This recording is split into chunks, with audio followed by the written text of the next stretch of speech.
Are you keeping the ashes of a deceased family member or loved one at home? If so, here's why it may not be a good idea. We know that when we are alive, we have a physical body and we have a soul. Both can be seen as the same one object, but just taking two different forms. After we pass on, our physical body disintegrates, and let's say if we are cremated, it turns to ashes. But our soul still remains and exists and is still connected to the remains of our physical body. Using a scientific term to explain this is a quantum entanglement effect, where it's the same one object, two different forms, but they're still quantumly entangled.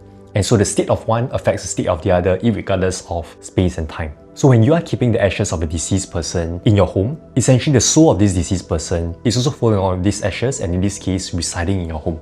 And my mentor Teacher Lu Xia shares that two things might happen. First thing is that because this is a deceased soul, we are existing in two different realms. We are in the physical realm and they are in the intangible realm. Right? So when we talk in terms of yin and yang, we are in the yang realm and they are in the yin realm. So these souls, they take on a negative energy form. And so when they're constantly in close proximity to living family members, it could disrupt our energy states. It's not that they mean to cause harm, but it's just simply an energy dissonance, where their energy state will affect the energy state of us living family members. And so it could affect things like our health, our luck, so on and so forth. The second case is that if the remains are not properly stored or kept, it could also lead to the soul of the deceased being not at ease. Because again, both are interconnected, right? So the state of the ashes will reflect the state of the soul as well. So if let's say if it's not handled properly or if it's just randomly put somewhere, then it could affect that. When the soul of the deceased is not at rest, because the energy of the deceased is still connected to the living descendants of this deceased person. So when the soul is not at rest, its energy is being affected. And so because energetically it has this connection with its living descendants, so its energetic issue could then be transmitted to the living descendants and so affect them as well.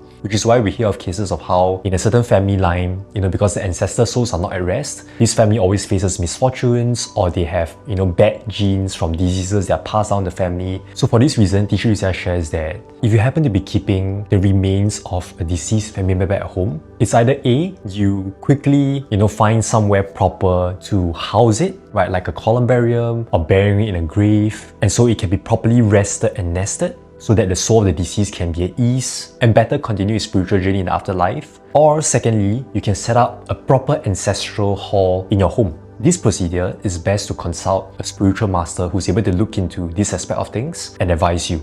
It cannot be done casually where you just put it somewhere at a random place or even at an altar without proper steps to offer devotion to the soul of the departed. So usually ancestral halls, they have to be set up in a dedicated space just for the ancestral hall, right? Not just at any random corner of the home, but a proper dedicated space for it, and regular devotions, offerings, whatsoever has to be made to these ancestors as well. So when we do that properly, then that's where it can also better help the soul of this ancestor or deceased family member progress in the afterlife. And so energetically, they can continue to elevate, and that's how they can also, right, through a better energy state, better protect and bless the descendants and living family members as well. But the reverse is true, right? If things are not done well, the soul of the deceased is at unrest, then its energetic state is affected, there's an issue with its energetic state, then this energy issue will then be passed on to living family members as well. So if you have the remains of a deceased family member or loved one kept in your home, and you have no plans to house it in a proper place, then perhaps it's best that you take some action for the betterment of you and the family members who are living with you.